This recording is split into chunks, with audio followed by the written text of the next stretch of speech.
Welcome to AudioCast.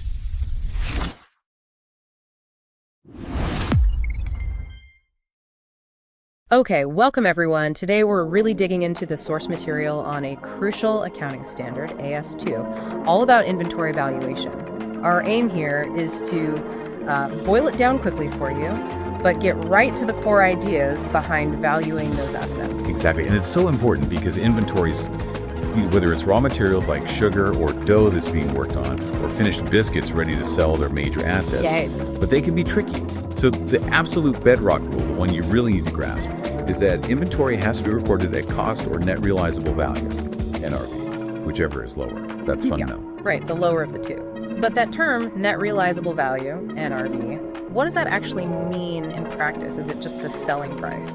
Good question. No, it's not just the price tag. It's more grounded in the company's reality. NRV is what you realistically expect to sell an item for after you subtract any further costs needed to, well, finish it and actually sell it. Okay, so like the example we saw. If the expected selling price is, say, RS 5,000. Right. And you still need to spend maybe RS 800 on completion costs and another RS 200 on transport to get it sold. Then the NRV isn't 5,000, it's 5,000 minus 800 minus 200, Yes. so RS 4,000. RS 4,000. And that's quite different from fair value. People sometimes confuse them. Fair value is more theoretical, what it could fetch on the open market between willing parties. I see. So NRV is internal, what this company expects to net, while fair value is external, market-based. You got it. NRV focuses on the actual cash expected after necessary spending. Okay, that clarifies NRV. Now, the other side of that comparison, cost. What actually goes into calculating the cost of inventory? Well, it breaks down into three main parts, logically. First, there's the cost of purchase. That's your invoice price, plus things like non-recoverable taxes, shipping in, those direct costs. And you reduce that by any trade discounts you received. Makes sense. Purchase costs. What's next? Second is the cost of conversion. This is crucial for manufacturers. It includes direct labor, the wages of people actually making the item, and overheads, both fixed and variable factory overheads. Okay, purchase conversion. And the third?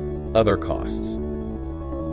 This is a bit of a catch-all, but it's basically any other cost incurred in bringing the inventory to its present location and condition. Think specific design costs for a custom order, perhaps? Right. And this seemed really interesting in the materials, what gets excluded, what costs are specifically told not to be included.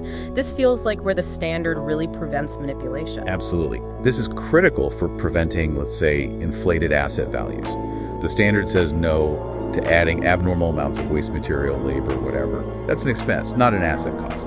So inefficiencies don't count towards the asset value. What else? Storage costs are usually excluded, unless they're necessary for the production process itself. Selling and distribution costs, definitely how those happen after the inventory is ready. And a very specific one mentioned in the source. Notional interest charges, like calculating interest on your own capital investment. That's not a real incurred cost, so you can't capitalize it into inventory. That's a key point. No imaginary costs allowed. Okay, so we figured out the cost. We know the NRV floor. Now, how do companies actually track which costs apply to the inventory they still hold, especially with lots of identical items? Yeah, you usually can't track every single bag of sugar. So for large volumes of similar items, you use COG flow assumptions.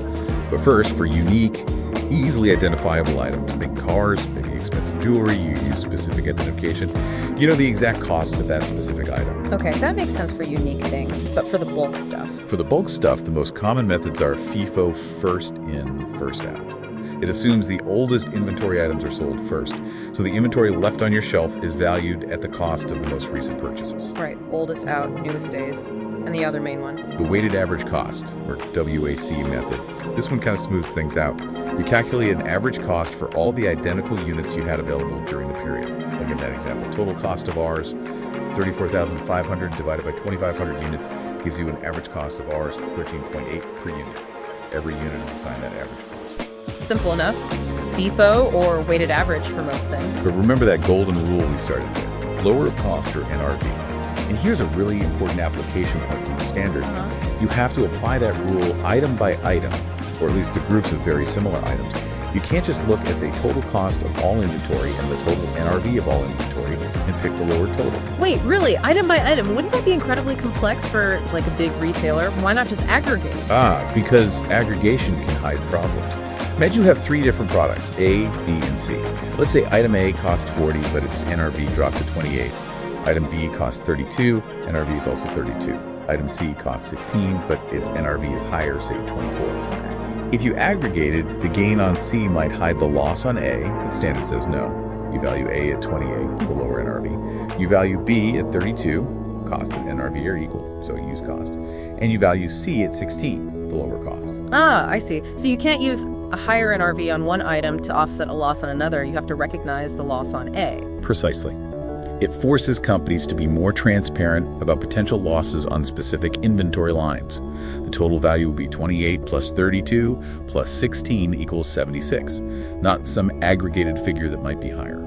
That individual assessment really ensures a more conservative and, frankly, more accurate picture of asset value. Understanding that difference is key. Absolutely. And, thinking about the standard as a whole, what really stands out isn't just the valuation number itself, but the required transparency around it. AS-2 forces companies to disclose which method they used, FIFO, WOT, etc. They also have to report any inventory write-downs that hit the expense line, or any reversals of previous write-downs. So you see the movements, not just the final number. Right. And even more telling, they have to disclose the carrying amount of any inventory that's been pledged as security for loans or other liabilities. Wow. Okay, that adds another layer entirely. It does. And it leads to a final thought for our listeners. Knowing that these detailed disclosures must be made about write-downs, about pledged assets, how does that change the way you might analyze a company's financial health and perhaps its underlying risk? Something to think about.